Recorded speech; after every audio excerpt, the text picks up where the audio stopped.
Moi, ben, comme toujours, hein, je suis toujours très heureux, très content de me présenter devant vous. Hein. On passe la semaine et des fois bien plus, dans le sens que la parole que le Seigneur met dans notre cœur, des fois, elle est là pendant des semaines et des semaines. Puis on a hâte finalement de la livrer, cette parole-là. Puis aujourd'hui, bien, c'est le cas et j'ai le plaisir de poursuivre en fait cette série qu'on a débutée la semaine dernière intitulée « Êtes-vous prêts pour la pluie ?»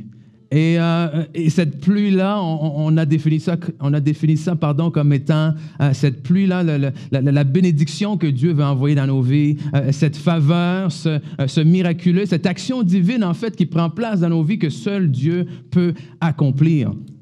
Et ce qu'on voit, en fait, c'est que on veut être dans l'attente de ce que Dieu peut faire et on veut être prêt à ce que Dieu peut faire également. Et aujourd'hui, le sous-titre de mon message est « Êtes-vous prêts à obéir. » Êtes-vous prêts à obéir? Parce que si on veut voir Dieu faire des choses dans nos vies, ben, il va falloir être prêt à obéir à ce qu'il nous demande. Et des fois, ce que Dieu nous demande, hein, combien d'entre vous savez que des fois, ce que Dieu nous demande n'est pas seulement difficile, mais des fois, fait aucun sens, humainement parlant. Et ça me fait penser à cet homme, on a la photo, Angus Backham, j'ai vu son film dernièrement. En fait, c'est un film que j'ai regardé il y a plusieurs années. C'était Faith Like Potatoes. Okay? En français, la traduction est très bizarre, mais c'est une foi de patates. Okay? C'est ça la traduction. Puis cet homme-là, aujourd'hui, se promène à travers le monde, partage la parole de Dieu un peu en tant qu'évangéliste. Mais dans l'époque du film, il était fermier, okay? Fermier en Afrique du Sud. Et à un moment donné, après avoir donné sa vie au Seigneur, s'être converti et tout ça, il traverse dans cette région-là une période de sécheresse intense. Okay? Une période de sécheresse intense et pendant cette période-là, beaucoup de fermiers autour doivent vendre leurs fermes. Donc, plusieurs personnes perdent leur fortune, font faillite et tout ça. Puis pendant ce temps-là, Dieu lui met vraiment à cœur de réunir tous les fermiers de la région et de faire une réunion de prière, de prêcher la parole. Et pendant cette réunion-là, il annonce à tout le monde que Dieu l'a mis à cœur de semer, de planter des patates. Et qu'il allait planter des patates. Et à première vue, ça semblait déjà... Pourquoi? Parce que les patates semblaient être ce qui était de plus lucratif, entre guillemets, dans cette période-là, de dire, si tu as une belle récolte de patates, bien, tu vas faire beaucoup d'argent. Le problème, c'est que les patates ont besoin d'énormément d'eau pour pousser. Et ça faisait plusieurs jours, voire semaines, évidemment, qu'il n'avait pas plu. Donc, il dit à tout le monde, je vais planter des patates en pleine sécheresse. Alors, on imagine, hein, ses amis essayent de dire, mon ami, je t'aime beaucoup, mais tu n'as pas perdu la tête un peu. Son propre pasteur lui dit, écoute, c'est pas à moi de te dire quoi faire, mais est-ce que tu es sûr que c'est vraiment Dieu qui t'a dit de faire ça? Et puis son banquier l'appelle, il dit, j'ai vu, tu as fait un gros retrait, tu as acheté beaucoup de semences de patates, mais il dit, est-ce que tu es conscient que si ça ne fonctionne pas, ton histoire, c'est fini pour toi? Tu fais faillite. Et puis, il répond à son banquier, il dit, non. Il dit, quand je vais récolter ces patates-là, c'est plus vous qui allez être propriétaire de ma terre, c'est moi. Hein? Il dit, c'est moi-même qui vais être enfin propriétaire de cette terre-là. Donc, il y va. Il sème ça en pleine sécheresse. Puis, apparemment, c'est ce qui est difficile dans les patates aussi, c'est que, contrairement à d'autres légumes ou d'autres choses que tu fais pousser, tu ne peux pas voir la progression. Parce que tout se passe en terre, sous terre. C'est le jour précis où est-ce que tu dis, je dois sortir, et c'est là que tu vois si la récolte a fonctionné ou non. Et puis vous imaginez, ben oui, croyez-le ou non, en pleine sécheresse, il a récolté des patates. Il a récolté des patates, et là-dedans, ce n'est pas les patates en tant que telles qui sont magiques. Ce n'est pas ça qui a eu l'effet. Ce qui est important ici, c'est son obéissance. Parce que lorsqu'on parle d'obéissance, ce n'est pas l'action en tant que telle qui fait la différence, mais c'est l'obéissance à cette action-là. Et on le voit à travers la parole de Dieu à quel point l'obéissance est quelque chose d'important pour Dieu. Il parle aux enfants d'obéir à leurs parents. Il nous exhorte, nous, d'obéir aux autorités, à les gens dans l'Église, d'obéir à nos conducteurs. Pourquoi est-ce que c'est si important pour Dieu? Bien, je crois qu'une de ces raisons-là, c'est parce que l'obéissance révèle notre cœur. Et si on y va autrement, en fait, c'est que l'obéissance, c'est quoi? Sinon, le contraire, c'est la désobéissance. La désobéissance, l'insoumission, ça révèle un problème dans notre cœur. Un peu comme un enfant. Vous savez, un enfant qui... c'est peut-être juste les miens qui font ça. Vous savez, vous lui donnez une consigne, puis c'est toujours essayer de dire, jusqu'où est-ce que je peux aller sans désobéir à la consigne? Vous comprenez? Très bien, oui, c'est ça. Et des fois, avec Dieu, c'est ça. Malheureusement, on a la parole de Dieu, on écoute des enseignements qui nous exhortent, puis c'est toujours comme, mais jusqu'où est-ce que je peux aller avant d'avoir péché? Est-ce que c'est vraiment péché? Il me dit, touche pas à ça, mais je n'ai pas touché avec ma main, je touche avec mon pied. Tu ne m'as pas dit de ne pas y toucher avec mon pied? Et ça, c'est exactement ce que ça révèle dans nos cœurs. Amen. Ce côté-là de rébellion, et Dieu est un Dieu de cœur. Un Dieu d'intention, un Dieu de motivation, un Dieu qui dit, je ne regarde pas aux apparences, mais je regarde à quoi? Au cœur, à ce qui motive. Et quand il parle de David dans Actes chapitre 13, au verset 21 et 22, la Bible nous dit que le peuple d'Israël, ils demandèrent alors un roi, et Dieu leur donna pendant un temps Saül, fils de Kis de la tribu de Benjamin, puis l'ayant rejeté, il leur suscita pour roi David, auquel il rendit ce témoignage, j'ai trouvé David, fils d'Isaïe, homme, quoi? Selon mon cœur. Et c'est quoi un homme selon le cœur? La réponse nous dit tout de suite après. Qui accomplira toutes mes volontés. Une personne selon le cœur de Dieu, c'est une personne qui accomplit les volontés de Dieu. C'est quelqu'un qui, au-delà de ses sentiments, au-delà de ses émotions, au-delà de ce que ça peut paraître, au-delà de l'impossibilité de la situation, va faire comme Jésus, va dire, ma nourriture est de faire la volonté de celui qui m'a envoyé. Alors, ce qu'on veut, nous, en tant qu'enfants de Dieu, évidemment, on veut être des gens selon le cœur de Dieu. On veut être des hommes et des femmes qui font la volonté de Dieu. Parce que comment est-ce que vous voulez que Dieu va accomplir sa volonté sur la terre? Comment est-ce que les gens vont voir l'amour de Dieu? Comment est-ce que les gens vont reconnaître que Dieu est un Dieu de paix? Comment est-ce que les gens vont voir la joie que Christ veut nous donner? Comment est-ce que ça va se passer? Ça va se faire à travers nous. Et pour que ça se fasse à travers nous, eh bien, il va falloir qu'on soit prêt à obéir à ce que Dieu nous demande. Parce que quand Jésus dit ma nourriture, de faire la volonté de celui qui m'a envoyé, pourquoi? Qu'est-ce que Jésus est venu faire? Jésus est venu révéler le Père au monde. Et maintenant, notre responsabilité en tant qu'enfant de Dieu est exactement la même. On veut emmener les gens vers le Père, on veut emmener les gens vers le Fils, on veut emmener les gens vers Dieu parce qu'on croit que oui, c'est lui et lui seul qui a la solution. Amen. Je ne sais pas si je suis le seul à croire à ça aujourd'hui. Que Jésus-Christ est la solution. Que Jésus-Christ a déjà résolu nos problèmes, qui nous donne toutes les choses qu'on a besoin pour nous en sortir. Mais pour ça, il ne marche plus physiquement sur la terre. Hein? Et comment est-ce que le Seigneur marche aujourd'hui sur la terre? Par son esprit qui est en vous et moi. C'est comme ça que Dieu accomplit sa volonté sur cette terre. Donc, il a besoin d'hommes et de femmes qui vont être des hommes et des femmes de cœur. Et comment est-ce qu'on va arriver à être ça? Comment est-ce qu'on va arriver à être des hommes et des femmes selon le cœur de Dieu? Comment arriver à obéir? On va lire une histoire ensemble dans la parole de Dieu en 2 Rois. C'est l'histoire de Naaman. Naaman qui était chef de l'armée de Syrie. Puis on voit comment Naaman a obéi à quelque chose qui semblait totalement ridicule. Mais comme on a dit, le miracle, la bénédiction, la faveur ou qu'est-ce qui va venir ne réside pas dans l'action elle-même, mais dans l'obéissance à cette action-là. Donc, on va aller ensemble en 2 Rois, chapitre 5.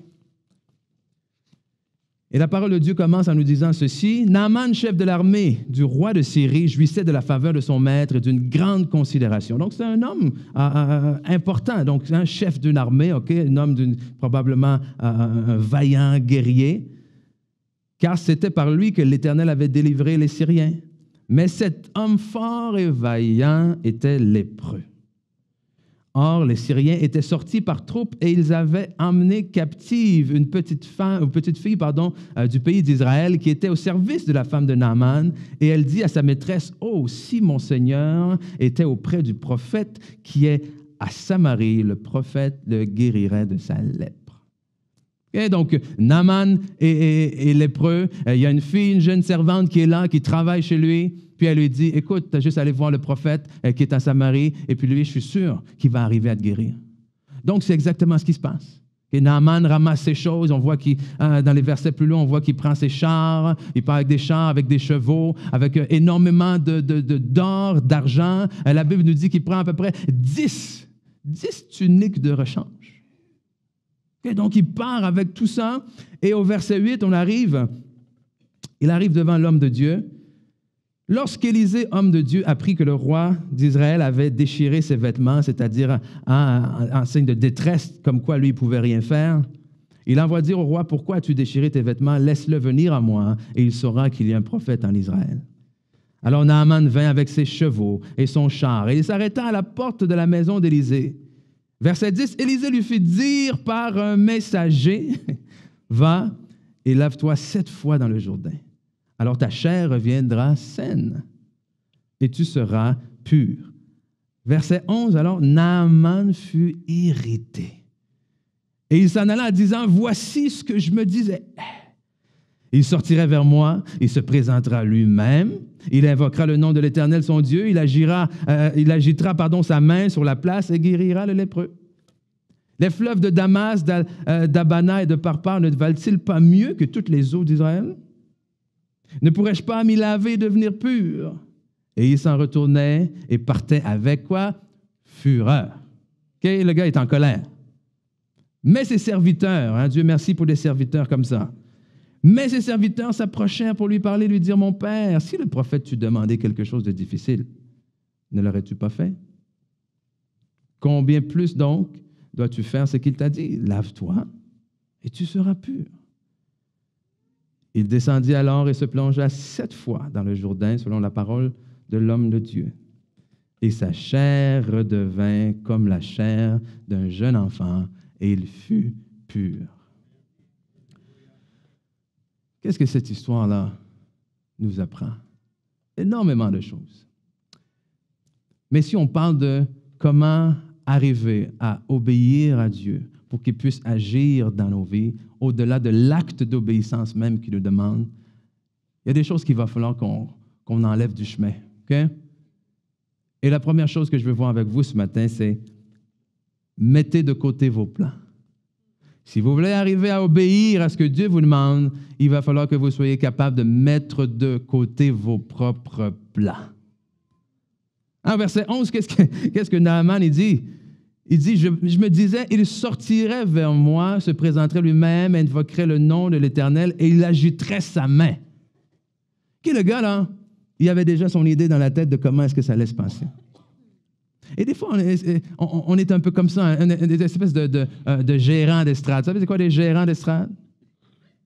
Les gens qui sont dans leur salon, qui regardent la télé, qui regardent le sport à la télé, puis qui disent exactement tout ce que l'entraîneur aurait dû faire, tout ce que tel joueur aurait dû faire. Moi, je n'aurais pas fait ça comme ça.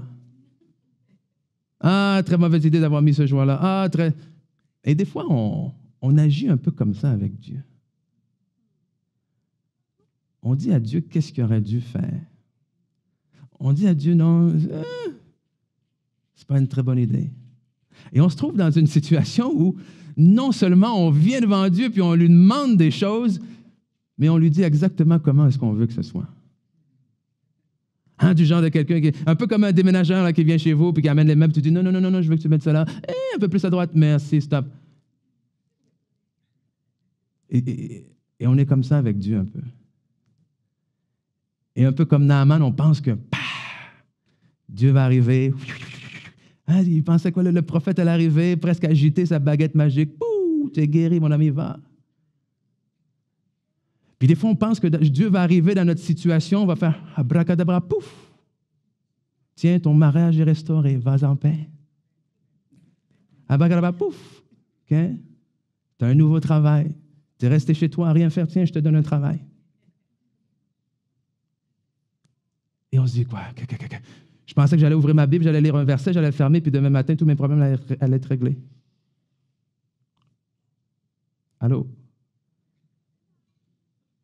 Et on en a parlé la semaine dernière. On cherche quoi? On cherche le coup de circuit, bam! Qu'un miracle qui vaut la peine d'être appelé un miracle, c'est parce que, il faut qu'il y ait des feux d'artifice, là. Sinon, ce n'est pas un miracle. Sinon, ce n'est pas une intervention divine. Et on se fâche comme Naaman de dire, c'est juste ça que j'ai à faire. 7 fois, tu veux tirer de moi? Tu es en train de me dire que tout ce que j'ai à faire, c'est de me jeter dans l'eau. Puis des fois, je vous dis, dans les dernières années, j'ai dit des choses que les gens n'ont pas aimées. J'ai dit des choses qui ont fâché les gens. Mais étonnamment, une des choses que j'ai dit qui a le plus fâché les gens, c'est « Mais lis ta Bible. » Tu sais, quand quelqu'un vient te voir en détresse, en quête de solution, puis que toi, tu le regardes, tu dis « Mais mon ami, tu as besoin de lire ta parole. » Quoi? T'as pas quelque chose d'autre que ça, non? Lis ma Bible. Tu penses que je ne la lis pas, ma Bible? Je la lis, ma Bible. Hein? Mais à ta réaction, peut-être pas aussi souvent que tu devrais. Et c'est là où la parole de Dieu, je ne sais pas quand, il faut me dire quand la parole de Dieu est devenue inefficace. Il va falloir me dire quand la parole de Dieu n'est plus cette épée à double tranchant. Il va falloir me dire c'est quand que c'est arrivé que la parole de Dieu n'est plus une parole vivante. C'est-à-dire qu'elle crée la vie, elle agit.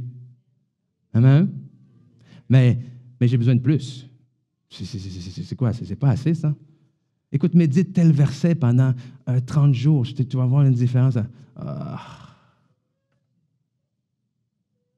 Je l'ai lu des centaines de fois, ce verset-là. OK. Et on passe à côté des choses simples, comme la prière, comme la parole. Et c'est là qu'on court après plein de choses autour, en pensant que c'est ça qui va nous sauver. Amen. Mais il y a un seul sauveur, c'est qui? C'est Jésus-Christ. Et Jésus est appelé qui? La parole. Amen. Donc, oui, c'est efficace. C'est aussi efficace. Tu te dis, tu n'as aucune idée de ce qui se passe à l'intérieur de toi lorsque tu appliques cette parole-là, lorsque tu la médites. Amen. Et en même temps, comme dans le cas de Naaman, c'est juste d'être capable d'obéir. Et d'obéir, ça nous amène au point 2, qui non seulement va faire mettre de côté nos propres plans, mais il va falloir sérieusement mettre de côté notre orgueil. Parce que notre orgueil, ça fait quoi? Notre orgueil nous fait dire de quoi est-ce que je vais avoir l'air. Notre orgueil nous fait dire, tu penses-tu vraiment que c'est ce que je vais faire? L'orgueil de Naaman ici a été solidement frappé, là. Parce qu'imaginez, OK? Lui, là, c'est quelqu'un d'important, là. C'est quelqu'un d'important chez lui. C'est le chef de l'armée du roi. Alors, il vient avec ses chars, il vient avec son argent. Hein, on voit les kilos d'or, les kilos d'argent, on voit les tuniques. Il avait presque à peu près plus d'1 million de dollars en valeur de choses qui venaient avec lui.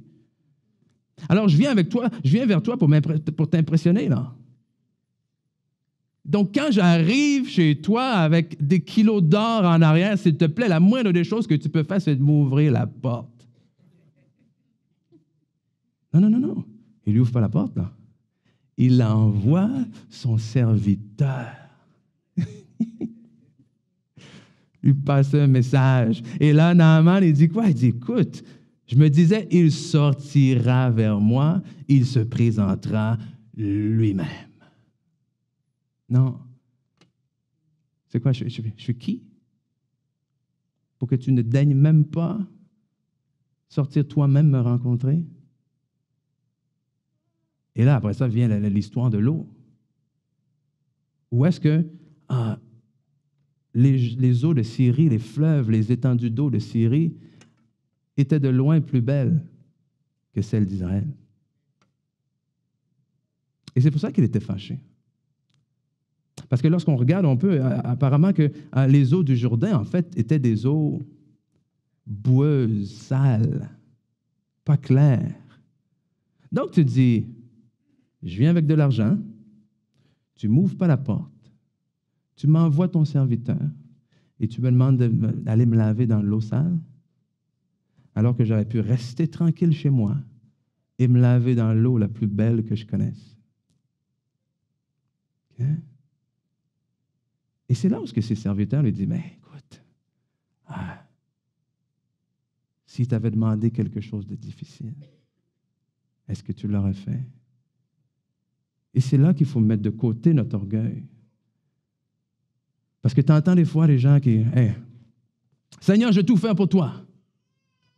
Seigneur, où tu me demandes d'aller, je vais aller. Seigneur, je vais aller prêcher. Seigneur, aux extrémités de la terre, au bout de la terre. Seigneur, je vais apporter ta parole. Seigneur, si tu me dis d'imposer les mains aux malades, Seigneur, je vais imposer les mains aux malades. Puis si tu me dis de chanter pour toi, Seigneur, je vais chanter pour toi. Seigneur, si tu me dis de prêcher pour toi, je vais prêcher pour toi, Seigneur. Puis Dieu dit, oui, c'est bon, j'ai un balai ici. Est-ce que tu peux prendre le balai? J'ai besoin de quelqu'un pour balayer. Non, mais Seigneur, tu connais pas le don? Avec mon don, Seigneur, c'est vraiment ce que tu me demandes de faire? Seigneur, tu te trompes. Hein?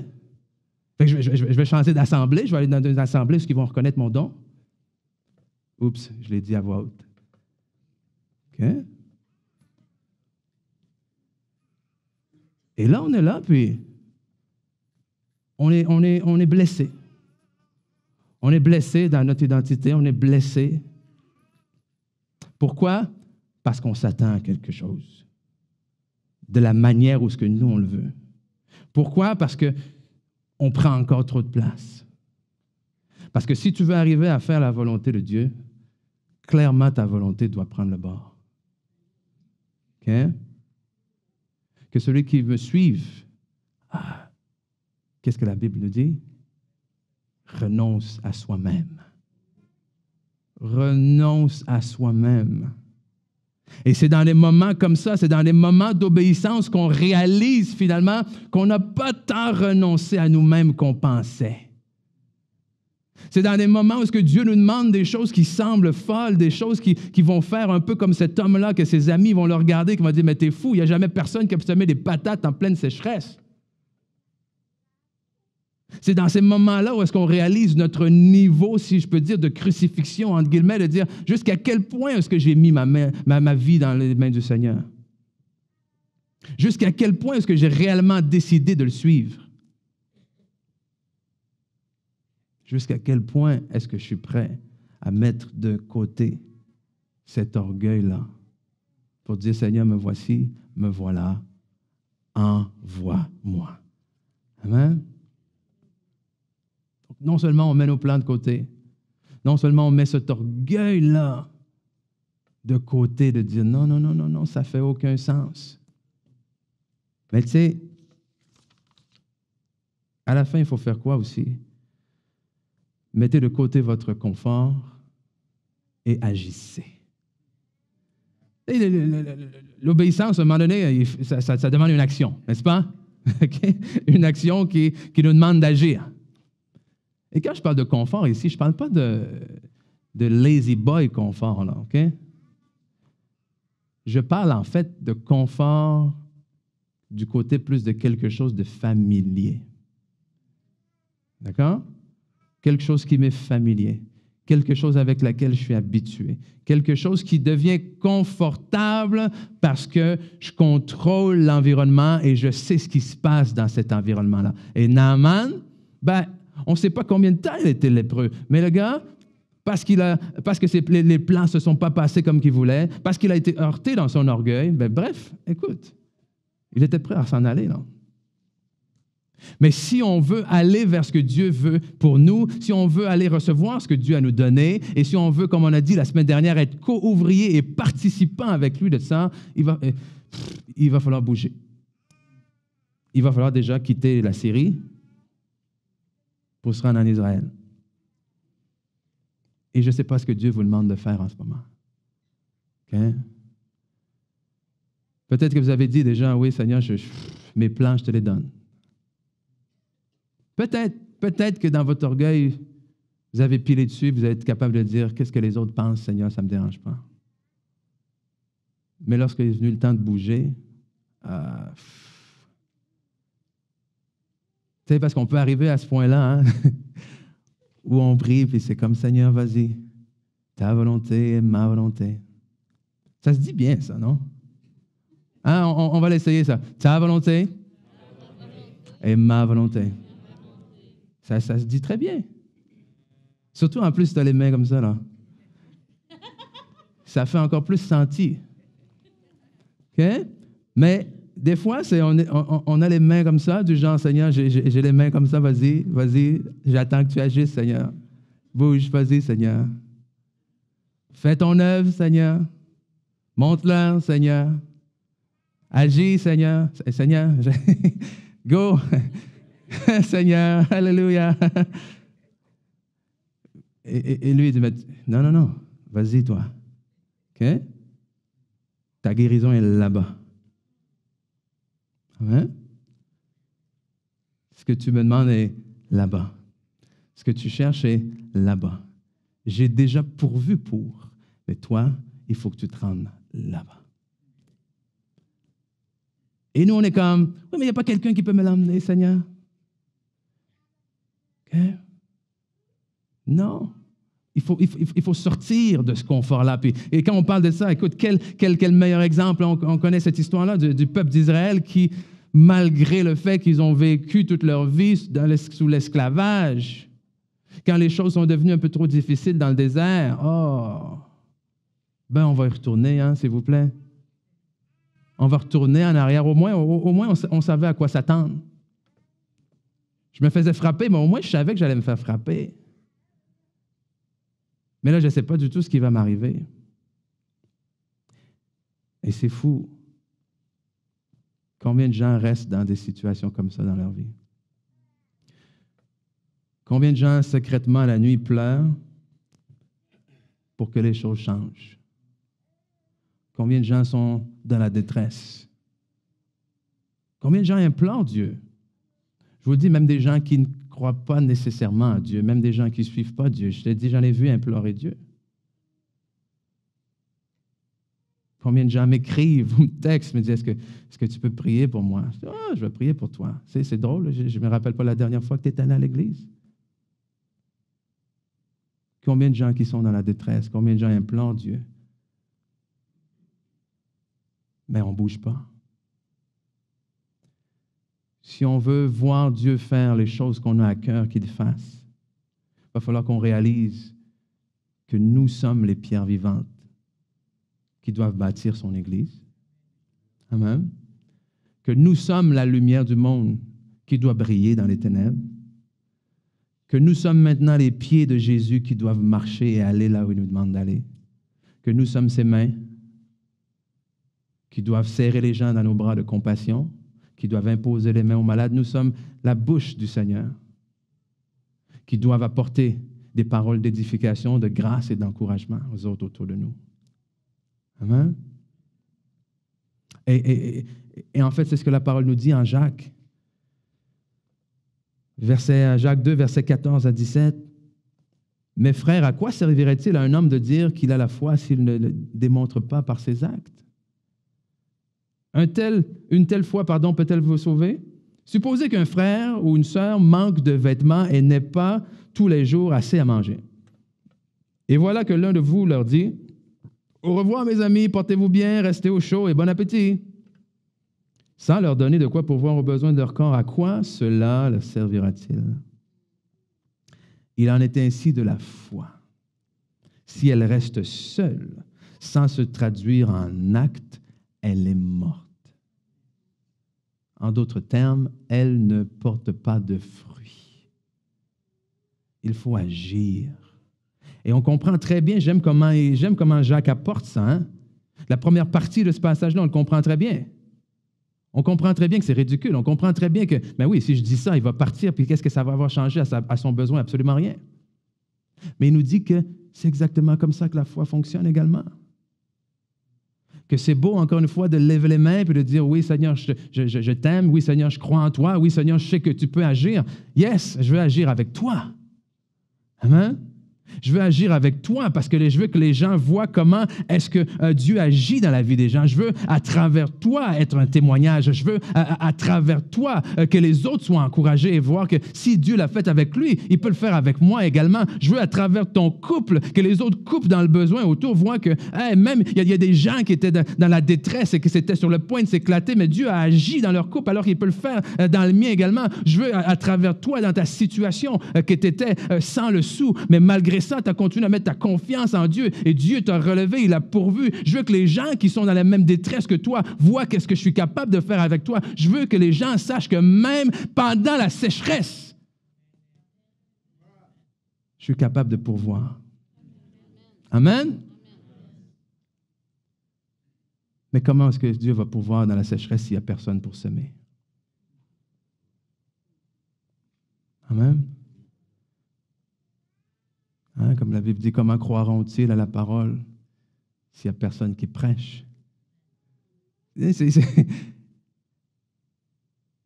Dieu a donné cette tâche-là de la prédication à nous, les hommes, pas aux anges, pas à personne d'autre, à nous. Et quand on dit de prêcher la parole, ce n'est pas juste ici devant un pupitre puis devant les gens, non? C'est de prêcher la bonne nouvelle autour de vous. Amen. Alléluia. Peut venir équipe de louange. Bill, amen, merci. Donc, mettez vos plans de côté, mettez votre orgueil de côté, mettez votre confort de côté. Encore une fois, ce confort-là, c'est comme un mot, c'est pas un vrai confort. Je serais curieux comment, aujourd'hui, vous avez appris à être confortable dans votre inconfort. Et ce n'est pas pour vous mettre mal à l'aise, OK? Mais c'est quand même ça. Tu sais, c'est comme les athlètes qui apprennent à jouer malgré la douleur. Amen? S'il fallait qu'un athlète prenne une pause d'un match à chaque fois qu'il avait mal, il ne jouerait jamais. Amen? Puis malheureusement, on a appris trop souvent dans nos vies à fonctionner malgré le mal, à faire avec. Puis c'est correct d'un sens, parce que est-ce qu'on va abandonner dès qu'on se fait mal? T'sais? Non. On n'est pas pour baisser les bras. Mais lorsqu'on accepte la situation d'une certaine façon en se disant que parce que ça ne peut pas changer, je vais faire le mieux avec ce que j'ai, c'est presque d'avoir abandonné d'une certaine façon. Parce qu'on a arrêté de croire que ça peut être mieux. On a arrêté de s'attendre que Dieu peut agir. Mais dans cette série-là, c'est à ça qu'on vous appelle. À non seulement s'attendre que Dieu peut agir, non seulement y croire, mais à se décider d'y participer. À se décider là, de dire sincèrement, oui Seigneur, ma nourriture est de faire ta volonté. Et à un moment donné, vous arrivez à un point où est-ce que vous ne savez pas quoi faire. Puis je suis toujours surpris, je suis toujours étonné quand je vois des gens qui sont en détresse, quand je vois des gens qui n'ont aucune idée d'aller à gauche ou à droite, mais lorsque le Seigneur leur dit quelque chose, on résiste. Tu m'as invoqué, tu m'as dit que tu ne savais pas où aller et je t'ai répondu, puis là tu me dis que ce n'est pas une bonne idée? Amen? Non. Il faut mettre notre logique de côté là. Il y a des gens qui ont appris à connaître que Dieu, ce n'est pas un Dieu qui est logique. Pas selon notre logique humaine, en tout cas. Il a une logique propre à lui, hein? Qu'on ne connaît pas, qu'on ne comprend pas tout le temps. C'est pas logique d'abattre des murs en faisant le tour des murs en chantant. Il n'y a rien de logique là-dedans, non? Il n'y a rien de logique dans le fait de lever un bâton puis que l'eau s'écarte. Il n'y a rien de logique, là. Il n'y a rien de logique en guérissant des gens, en guérissant un aveugle, en lui mettant la salive. Il n'y a rien de logique. Non, on sert un Dieu qui est un Dieu vrai, qui est un Dieu vivant. Et ce que ça nous apprend, en fait, cette histoire de Naaman, ça nous apprend énormément de choses. Mais ce que ça nous démontre, en fait, c'est que déjà, Dieu étend son salut bien plus loin que sur son peuple. C'est que Naaman, en fait, Naaman est un Syrien, c'est-à-dire en dehors de l'alliance de Dieu avec Israël. Et Dieu l'a guéri. Et c'était déjà là dans l'Ancienne Alliance, dans l'Ancien Testament, une preuve, un message de Dieu qui dit un jour, je ne veux pas être juste le Dieu d'Israël, je veux être le Dieu de tout le monde. Amen. Je ne veux pas juste être le Dieu des Juifs, je veux le Dieu de l'univers. Et cette eau-là pure, c'est quoi? C'est le symbole de Jésus-Christ qui nous lave de nos péchés et qui nous rend purs. Qui nous rend purs, c'est quoi? Qui nous rend justement, quand il est sorti de l'eau sans la lèpre comme un bébé, Jésus, quand on vient en lui, on sort de lui, entre guillemets, comme un bébé, c'est-à-dire on naît de nouveau, comme si nous n'avions jamais péché. On repart avec lui, il nous pardonne et il nous donne une vie nouvelle. Et c'est à cette vie nouvelle que je vous lance cette invitation ce matin. Amen. Oh, hallelujah. On va fermer les yeux quelques instants. Je vous demande juste d'être là, de réfléchir là où vous êtes. Parce que tout comme Naaman, le Seigneur vous demande d'obéir. Cette première obéissance, c'est ce matin, si vous êtes là et que vous n'avez pas encore donné votre vie au Seigneur Jésus, si vous êtes honnête avec vous-même et que vous dites, mais si mon cœur arrête de battre aujourd'hui, qu'est-ce qui va arriver de ma vie? Est-ce que je vais passer ma vie éternelle avec lui? Que peut-être que vous êtes là, que, un peu comme Naaman, cette maladie de peau, vous vous sentez sale, vous vous sentez plein de choses dont vous avez honte, mais Jésus dit, viens et c'est moi qui va te purifier. Oui, mais comment tu vas faire ça? Il va faire ça par la foi que vous allez mettre en lui. La Bible dit, si tu crois en lui, celui qui croit en moi, oh, hallelujah, je lui donne cette vie éternelle-là. En fait, c'est simplement de croire que Jésus-Christ est le Fils de Dieu, qu'il est mort et ressuscité pour les péchés. C'est-à-dire qu'il est mort et ressuscité pour tes manquements, pour toutes les choses que tu n'es pas capable de faire par toi-même. Et que si tu donnes ta vie en lui, si tu mets tes plans de côté, si tu mets ton orgueil de côté et que tu agis en ce moment, agir, c'est quoi? Agir, c'est dire oui. C'est dire oui, je mets mon confort de côté. C'est peut-être ça va être un peu malaisant peut-être de dire oui à Jésus, de dire à mes amis autour de moi que je suis le Seigneur, que je crois en Dieu et tout ça. Oh, mais sors ton confort parce qu'il n'est pas si confortable que ça déjà. Donc, si c'est vous ce matin que vous voulez dire oui, pour la première fois, je veux te suivre, peu importe, je ne sais pas ce que ça va faire, mais je crois que tu es le Fils de Dieu. Je crois que tu es mort pour me laver, pour me donner une vie nouvelle. Oh, hallelujah, j'aimerais prier avec vous ce matin. Si c'est vous, juste levez la main. Juste levez la main ce matin en toute intimité. Amen. Oh, gloire à toi, Seigneur. Merci, Seigneur. Oh, hallelujah, on va se lever si vous voulez bien ce matin. Oh, gloire à toi, Jésus.